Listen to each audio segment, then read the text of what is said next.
महाराष्ट्रामध्ये महिला अत्याचाराच्या घटना ह्या मोठ्या प्रमाणात वाढत आहेत. याच्या बाबतीमध्ये आत्ताचं सरकार किती निष्काळजी आहे ह्याचं उत्तम उदाहरण म्हणजे आपला जळगाव जिल्हा. आज प्रत्येक ठिकाणी आपण जरी पेपर उघडलाय किंवा सकाळी आपण बातम्या बघितल्या असतील तर महाराष्ट्रामध्ये वेगवेगळ्या ठिकाणी ह्या लहान मुलींपासनं तर महिलांपर्यंत अत्याचार झाल्याच्या घटना आपण बघतो. परवाच मी नांदुराच्या तालुक्यामध्ये एका ठिकाणी जाऊन आली जिथे 2.5 वर्षाच्या मुलीवरती बलात्कार करण्यात आला.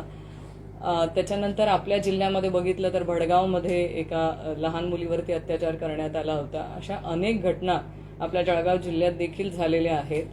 आजच्या प्रेसच्या माध्यमातून मला काही गोष्टी एवढ्याच आहेत की आजचं जे सरकार आहे किंवा हे महिलांच्या बाबतीमध्ये किती सिरियसली निर्णय घेतं किंवा त्यांनी किती त्यांच्या बाबतीमध्ये ते समोर येऊन याला विरोध करताना दिसते किंवा कारवाई करताना दिसते. याचं एक उत्तम उदाहरण म्हणजे मागच्या 6 महिन्यांमध्ये एरंडोल तालुक्यातल्या खडकी येथे एका बालगृहामध्ये लहान मुलींवरती अत्याचार झाले होते. ही घटना सगळ्यांना माहिती असेल.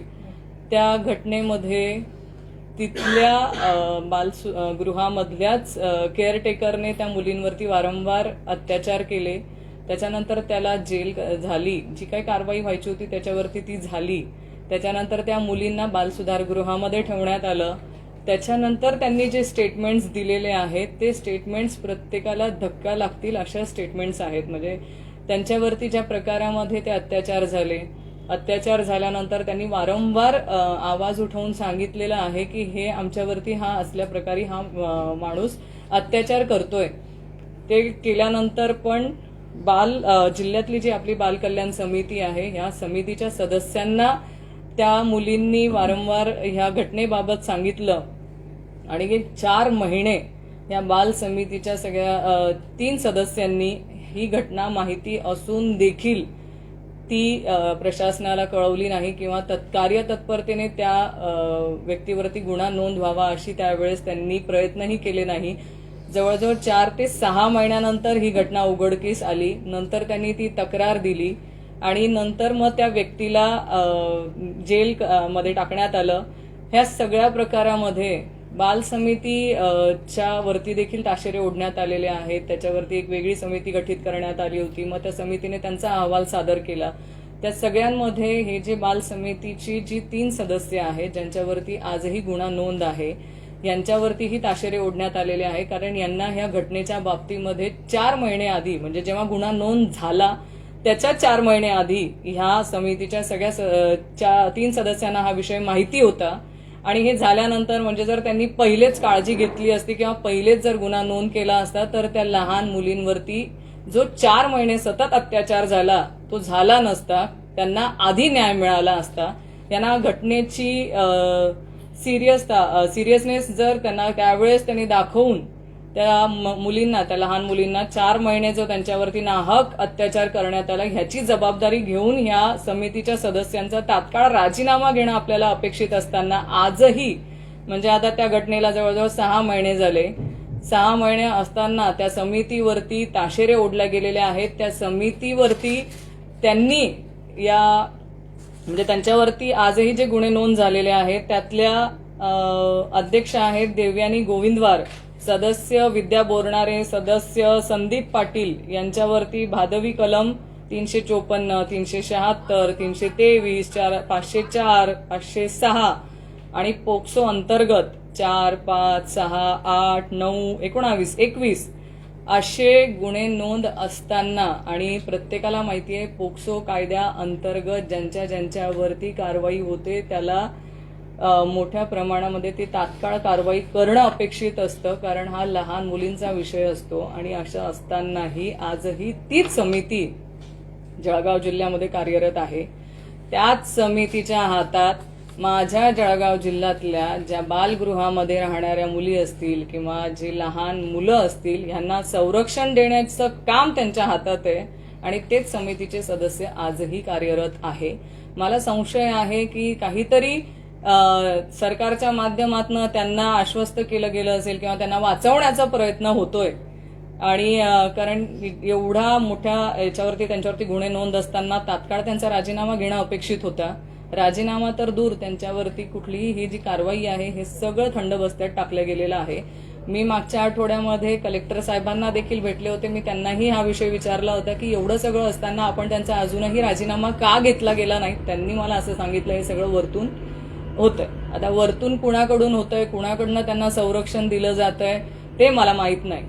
पण मला एवढंच कळतं, जिथे लहान मुलींचा विषय आहे, ज्यांच्या हातामध्ये लहान मुलं आणि मुलींच्या संरक्षणाचं जबाबदारी शासनाने दिलेली आहे, जर तेच या घटनेमध्ये आपल्याला दोषी भेटत असतील तर त्यांचा तात्काळ राजीनामा सरकार का घेत नाही?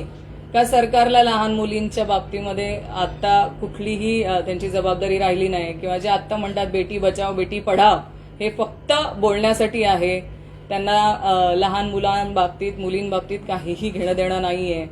ह्या काही गोष्टींचं उत्तर मला हवंय. आणि जर ह्या बाबतीमध्ये जर अजूनही हे केलं नाही तर मी नक्कीच येत्या अधिवेशनामध्ये नाथाभाऊंच्या माध्यमातून हा विषय विधानसभेमध्ये देखील मांडायला लावणार आहे की असं असताना आज माझ्या ज्या मुली आहेत त्या मुलींना न्याय कधी मिळणार? त्या आज बालगृहामध्ये बालसुधारगृहामध्ये आहेत.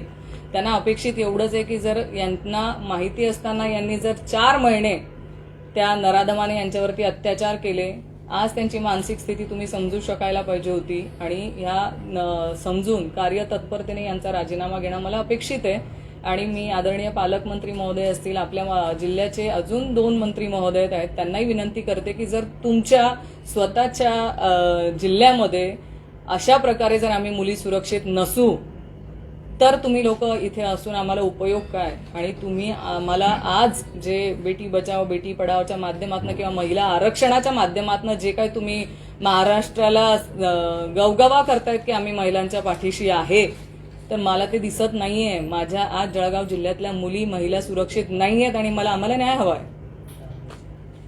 एकीकडे पालकमंत्री गुलाबराव पाटील हे मुख्यमंत्र्यांच्या जवळच्या मानले जातात. संकटमोचक म्हणून गिरीश महाजनांना बोललं जातं. ते स्वतः गृहमंत्र्यांच्या जवळचे आहेत. असं असताना जळगाव जिल्ह्यात ही परिस्थिती, राज्याविषयी जर बोलायचं झालं तर मग राज्याविषयी तर बोलायला अजून मला भरपूर वेळ आहे. मला अजून तर जिल्ह्यापर्यंतच मला मुलींसाठी अपेक्षा आहे की त्यांनी पहिले जिल्ह्यातच काम करून दाखवावं की ही जी समिती आहे ही तात्काळ बरखास्त करावी. जर तुम्ही ती बरखास्त केली नाही तर मला असं वाटेल की तुमचा पण त्याला पाठिंबा आहे. तुम्हीही या मुलींवरती जो अत्याचार झालाय त्याच्या बाबतीत तुम्हाला कुठलाही वाईट वाटलेलं नाहीये किंवा तुम्ही या सगळ्या गोष्टींना समर्थन करतायत आणि तुमचं स्वतः तुम्ही समर्थन देऊन त्यांना पाठीशी घालण्याचं काम करताय. काही या प्रकरणामध्ये एक विषय अशी चर्चा समोर आली होती की 4 महिन्याआधी बाल समितीच्या सदस्यांकडे अध्यक्षांकडे पीडित मुलींनी तक्रार केली होती. समितीने तिथं चौकशीही केली, परंतु 4 महिने दिरंगाई करण्याचं कारण एक मोठा आर्थिक व्यवहाराची सेटलमेंट त्यांच्यामध्ये चालल्याचा एक आरोप होता. पण ती पूर्तता न झाल्यामुळे मग समितीने तक्रार केली अशी एक त्यावेळी चर्चा होती. सगळ्याच गोष्टींना शंकेला वाव आहे. मी आधीच जे म्हटलंय की हा विषय पोक्सो कायदाच एवढा कडक आहे की त्या कायद्यामध्ये तात्काळ कारवाया होणं अपेक्षित असतात. त्या मुलींवरती सतत 4 महिने म्हणजे 4 महिने हे रेकॉर्डवर आहे म्हणून मी 4 महिने म्हणते. त्याच्या आधीपासून किती दिवस त्या मुलींवरती अत्याचार झाले असेल ह्या त्या मुलीच बिचाऱ्या सांगू शकतील.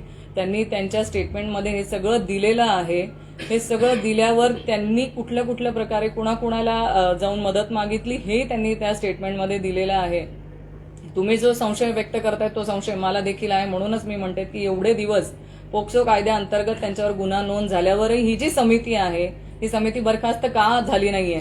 अजूनही त्यांना वरिष्ठांकडनं प्रोटेक्शन आहे असं जर कलेक्टर साहेब म्हणतायत म्हणजे मग कुठून तरी तर असणार. वरिष्ठ कोण?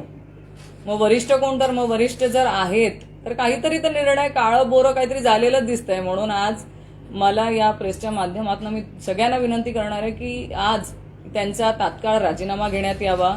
अन्यथा आम्हाला ह्या शंकेला वाव आहे की इथे काहीतरी आर्थिक व्यवहार झालेला आहे. तिच्यामध्ये मुलीच नाही पण जे मुलं होते सगळेच सोबत पण नैसर्गिक झालाय. इतका गंभीर प्रकार असताना पण जर अशा पद्धतीने जर कारवाई होत नसेल तर कुठेतरी तेच म्हणते ना, मुलं मुली आजही ते सुधारगृहात आहेत. काही आईवडिलांच्या घरी तात्काळ पाठवले होते. ते त्यांच्या आईवडिलांच्या घरी गेल्यानंतर पण त्यांचं स्टेटमेंट घेतलं गेलेलं आहे. त्यांनी त्यांच्या स्टेटमेंटमध्ये सांगितलंय की किती क्रूरतेने त्यांच्या बाबतीत काय काय घटना घडलेल्या आहेत. म्हणजे त्या बोलायला लाज वाटते, एवढ्या क्रूरतेने त्यांच्यासोबत ही घटना घडली आहे. तात्काळ कारवाई होणं अपेक्षित होतं. आणि जिल्ह्याला 3 पालकमंत्री आहेत. तीन पालकमंत्री असताना परत त्याच समितीच्या अखत्यारीत्यात आज नवीन बालगृहाची बांधकाम चालू झालेलं आहे, त्यांचं काम चालू झालेलं आहे. म्हणजे मला कळतच नाहीये की एवढं त्यांच्यावरती आपण का उपकार दाखवतोय. शेवटी तुम्हाला लहान मुलींच्या आणि मुलांच्या बाबतीमध्ये कोणीतरी जीवनाशी खेळ खेळतोय तर त्याच्याशी काही घेणं देणं आहे की नाही आहे. फक्त त्या कुणाच्या तरी म्हणजे तुमच्या मुली नाहीयेत म्हणून तुम्हाला सिरियसनेस नाहीये असं वाटतंय मला. काही याच्यात असं झालं होतं सुरुवातीच्या काळात की ज्यावेळेस समितीने तक्रार दाखल केली तर त्यावेळी पोलिसांनी ज्या पीडितांचे जाब घेतले त्याच्यातून ही माहिती समोर आली होती की समितीच्या सदस्यांना अध्यक्षांना त्यांनी पूर्वकल्पना दिली होती 4 महिने आधी. त्याच्यानंतर पोलिसांनी सुमोटो ऍक्शन घेत मग गुन्हा दाखल करून घेतला.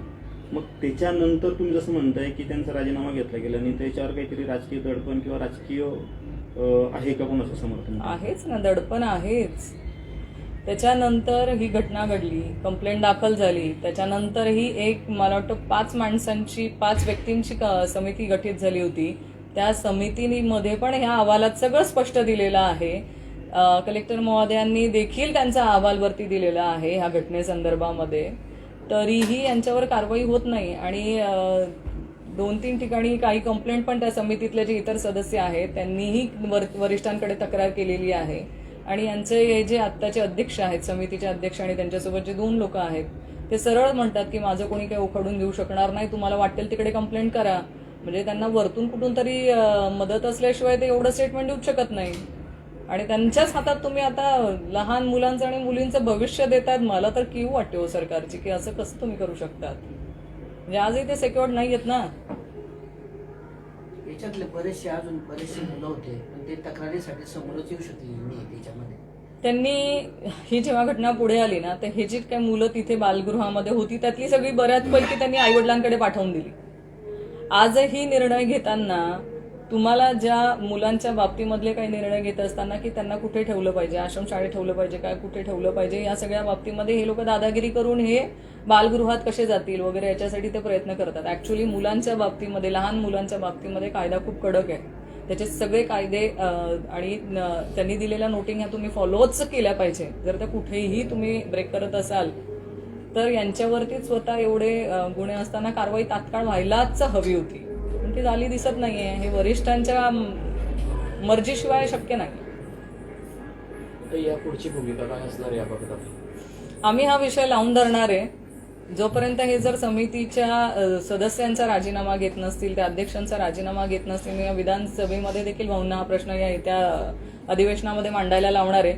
मी आपले मंत्री महोदय अदितीताई तटकरेंना देखील मुंबईला जाऊन या संदर्भामध्ये भेटणार आहे की कुणाकडनं पाठबळ आहे आणि कोण यांना पाठबळ देतंय. आणि हा विषय मी खरंच लावून धरेल कारण लहान मुलांचा विषय आहे. आणि लहान मुलांच्या बाबतीमध्ये तर मला अपेक्षाच आहे की सरकारने जे मोठं महिलांच्या आणि मुलांच्या संरक्षणाबाबतीमध्ये जे आश्वासनं देतात ते इथे सगळं धुळीस मिळताना दिसतंय.